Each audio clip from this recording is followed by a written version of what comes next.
I am such an awesome guy. I make so many videos.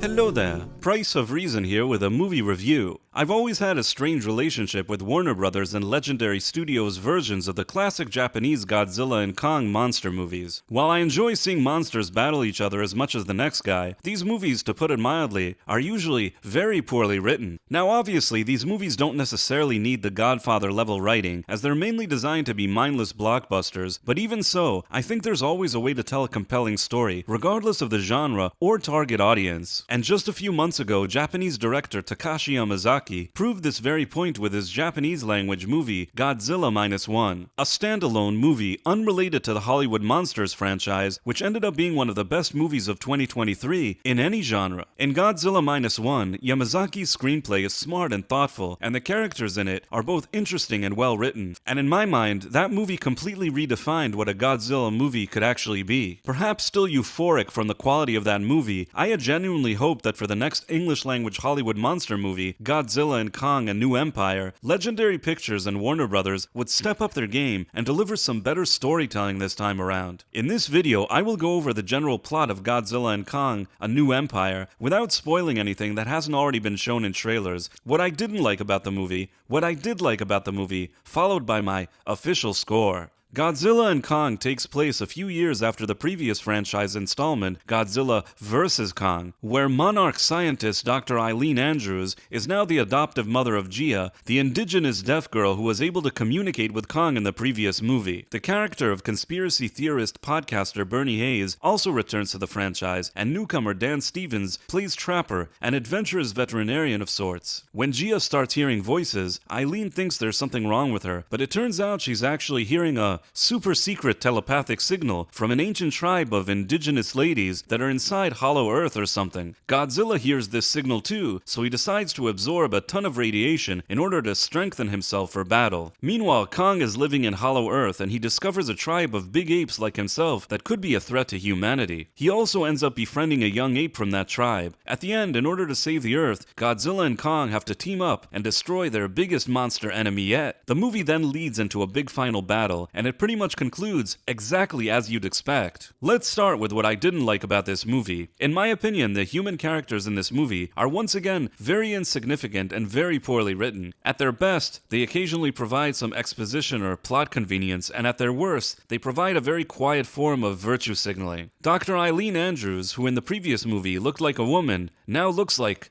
a little boy. And while it is implied that she used to be romantically involved with Trapper, they of course end the movie as platonic friends because apparently that's all a man and woman could be these days. So they couldn't even throw some kind of dumb romance into there. Which is a shame because Dan Stevens as the character Trapper actually had some potential. And while these type of modern day the guy doesn't get the girl tropes would have likely flown under my radar prior to the year 2016, in 2024 it's really hard to ignore this type of political correctness, however minor. And maybe you could call me superficial, but I think that it's annoying that every Hollywood studios these days wants its actresses to look less appealing than they do in real life for some reason. And of course, they also don't seem interested in men, especially ones of a certain background. And yes, you could say that I was crazy if this happened in 1, 2, or 3 mainstream Hollywood movies, but at this point, these aren't really anomalies, they're actually the norm and part of a bigger smash the patriarchy agenda, which Hollywood refuses to let go of. On the plus side, the writing of the human characters is so poor in this movie that whatever messaging may lie under their surface is largely insignificant. In fact, the human characters seem so disposable in this movie that while watching it, I was just waiting for their scenes to end. I mean, honestly, the movie would have greatly improved if you would have just removed them altogether and brought in Morgan Freeman to narrate the story instead. Or maybe just show us the monsters interacting with each other and just let us figure out what's happening on our own. That would have also given us more time with the monsters, who are really the only reason to watch this movie anyways. And while you heard me complain until now, I will say this. As much as I didn't care for the human characters, I did rather enjoy the scenes with the monsters. Especially the scenes with Kong, the evil apes, and the adolescent ape he befriends. The CGI VFX look good in this movie, which is nice to see because it really brings the monsters to life. And of course, the big battles between the monsters is a fun spectacle to watch. I got to see it in 3D, and I was rather pleased with that experience. While I would have liked to have seen more Godzilla in this movie, I think his scenes are well executed. And that's that's really what makes reviewing this movie kind of difficult. Since I know most people go to these movies looking for monster battles, I can't say that Godzilla and Kong doesn't deliver the goods in that sense. In the same way that those Michael Bay Transformers movies usually produce cool robot battles but not much else, Godzilla and Kong, much like its Hollywood franchise predecessors, is nothing more than a short-term, mindless type of guilty pleasure. And sometimes,